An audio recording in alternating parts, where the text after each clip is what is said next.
Hi, and thank you for watching. In this video, I'm going to cover the recent leaks that I had and the damage that caused and how I fixed it. But I first of all wanted to start with information that I felt was most pertinent to the broader Revel community. Briefly, what happened was I have a 2021 Winnebago Revel. I like to think I take very good care of it. Each year I check the roof sealant to see visually if there's any kind of cracks or issues. And I've patched up a few over the years. I've had a couple of very small leaks. But this year that kind of routine failed me dramatically. I had a number of leaks from the max fan to the roof access port to the grey water vent that went undetected for, I think, a long time and caused a huge amount of damage inside the van. Essentially what happened is the water got trapped between the metal exterior roof of the Sprinter and the vinyl interior ceiling, which is annoyingly kind of waterproof. And since I park on a slight slope, the water had flowed all the way down towards the back of the van and absolutely saturated all of the foam insulation. So if you even touched it with your finger, it would come out. Caused a lot of damage, like the max fan framing was all rotting, some mold up there. And I was adamant I would have no mold in the van. You really do not want that. Huge problem. And so I took a knife to the ceiling and ripped the whole thing out, ripped all of the foam insulation out and replaced it. And I'll cover that in this video. But the recommendation I would like to make to people is that visually inspecting the sealant is insufficient. I think you should do that, but I think you need to do more. I would recommend that people look behind the interior ceiling frequently, maybe once a year after heavy rain. It's a bit of a pain, but it's I think worth your time. If you can take down the max fan trim with just 4 screws, you can take down the trim above the sliding door relatively easily, and you can look in the roof access port through the cupboard up here above my head. And I think for the sake of 30 minutes or thereabouts of checking, you could very quickly determine whether there's any water getting into the van at those common kind of failure points. So I think people should do that going forward. You really do not want to have the issues that I had. And I think it's a good kind of insurance practice. So the rest of this video will show you some of the footage I took as I discovered and fixed this issue. I hope it's helpful to somebody. I first discovered the leak by some dampness appearing in the kitchen cabinet. I started to investigate more and I removed the max fan trim, and that's when I found the dreaded mold. I knew then I needed to drop the ceiling to investigate more. When I did so, I could see all of the wooden frame was damaged and rotten, so I ripped that out and started to poke around, having a look at the foam. The foam was pretty wet around the max fan with some molding and staining, but as I reached towards the rear of the van, I could feel that it was even more saturated in that direction. I ripped more of the ceiling out. It actually started to rain and I could see water dripping in. I could see exactly where the leaks were. And so I continued towards the rear of the van. And actually, right at the back of the van is where the foam was most saturated. Right here is the very rear of the van. There's so much water here. I'm amazed that it wasn't dripping out somehow. I continued to pull out anything damaged. All of the foam got ripped out. A bunch of Havelock wall here was wet. That all came out. And any wood at the front around the max fan, that all obviously came out.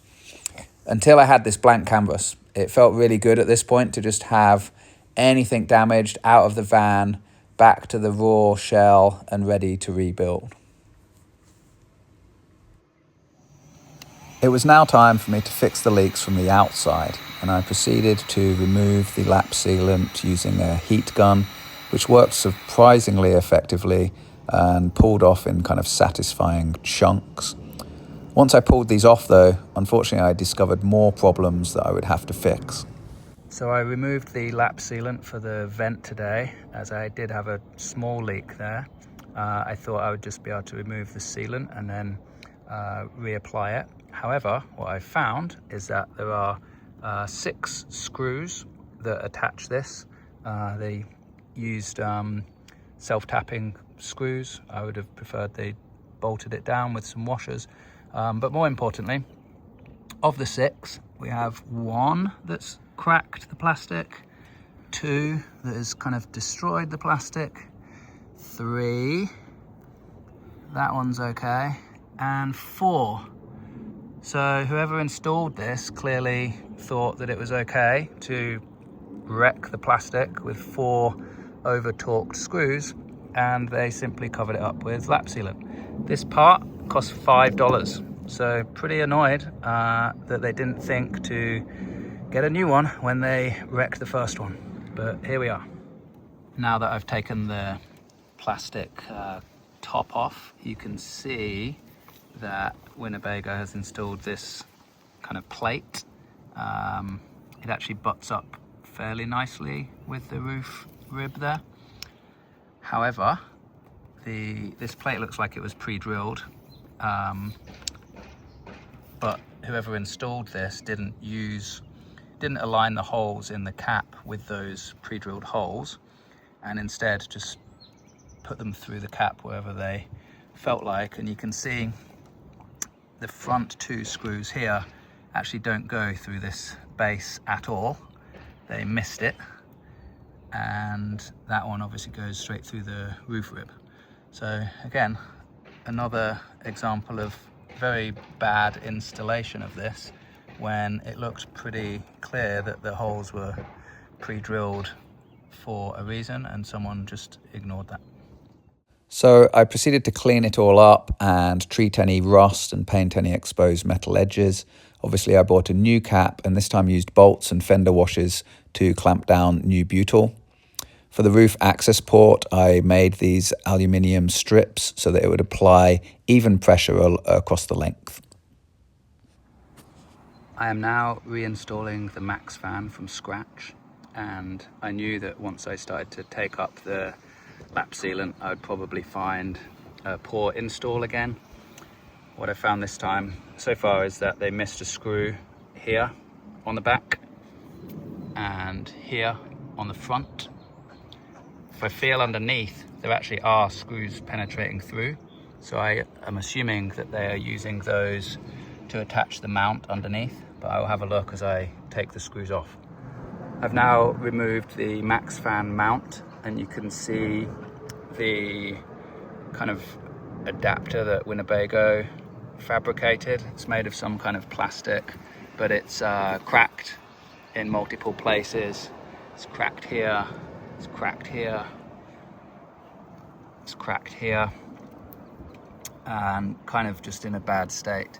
Also, the screws that they missed on the Max fan install, one here and one at the front there, I thought that they may be holding this adapter down, but they're not. And when I look underneath, they're just going through the roof metal.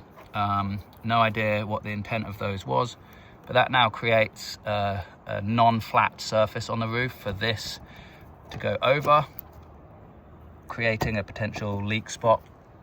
Same at the front here, you can see the screw going through. It's serving really no purpose. Maybe it was intended to hold the wooden frame underneath, I have no idea, but bad choice. And this was actually where the roof was leaking at the front here. You can see a little bit of water on there. So time to strip this off and install something much more robust. I noticed that my Max fan flange here is cracked, so I've ordered a new one. So let's talk about the new install that I'm going to do, which I've basically copied from a guy called Todd, who owns Moonraker Design Co. He's a super great guy, very helpful, and did an amazing video on Max fan installations on YouTube. I highly recommend it. And I'm basically going to copy what he did as best as I can, with the sort of retrofit being that the hole in the van has already been made. So this product, he makes this. It's called the anti-crack ring, I believe. It goes around the top of the Max fan here, exactly to prevent cracks in it, like that. Underneath the Max fan mount will be this roof adapter made by DIY Vans. They actually custom made this for me It's CNC'd to go over the roof ridges that you can see here, the little ribs on top, so that you'll get a nice flush seal. And once that's down, that will give a perfectly flat surface to adhere the adapter to. Then on the inside of the van, we will have these made by Moonraker, which allow bolts to go through and have the washer and the bolt in here. So it basically creates a really tight kind of sandwich between the anti-crack ring, the adapter there, and this on the interior. And once that's installed, I feel like it should be pretty bulletproof. All of the rust has now been treated, and I've painted all the edges and let that dry. I have scuffed up the paint a little with a Scotch-Brite pad to allow the adhesive to adhere better. And now I'm going to stick the adapter on with this 3M marine adhesive and see how that goes. I clamped down the roof adapter and then ran a bead of the adhesive sealant all the way around the edge.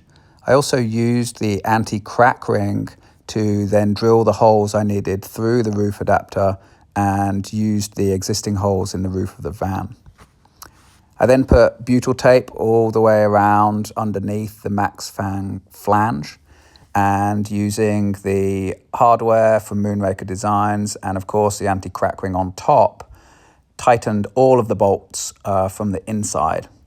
Here you can see the interior mounts, and basically just tightened them all up all the way around and squeezed all the butyl to create a waterproof seal. The final stage of completing the fix for these roof penetrations was to use Dicor self-leveling lap sealant and apply it over all of these areas and then leave it a couple of days to cure. I mentioned at the start that I found the leak through the kitchen cabinet, and when I pulled off the interior, the wood was pretty damaged, rotting, and some mold on it. And so I ripped all of this out and started the process of rebuilding the interior using the existing wood as a template. Things are finally turning a corner. I'm actually putting things back into the van instead of taking them out, which feels fantastic. I have treated for rust and resprayed these black roof braces, and also any exposed metal edges on the inside of the van here that had any sign of rust. I treated them with Osfo, which is a really good rust treatment. It chemically changes the rust to a paintable surface, and then used Rust-Oleum enamel over the top, which will add good protection. I also put Thinsulate in the walls here. I did that because I'm going to use it for the ceilings anyway, and the Havelock wool that I previously had here had absorbed some of the water, and Thinsulate is hydrophobic, meaning that it does not absorb water. It's super easy to work with. You can cut it with scissors and just stick it on with spray adhesive, and I doubled it up on the ceiling where I could.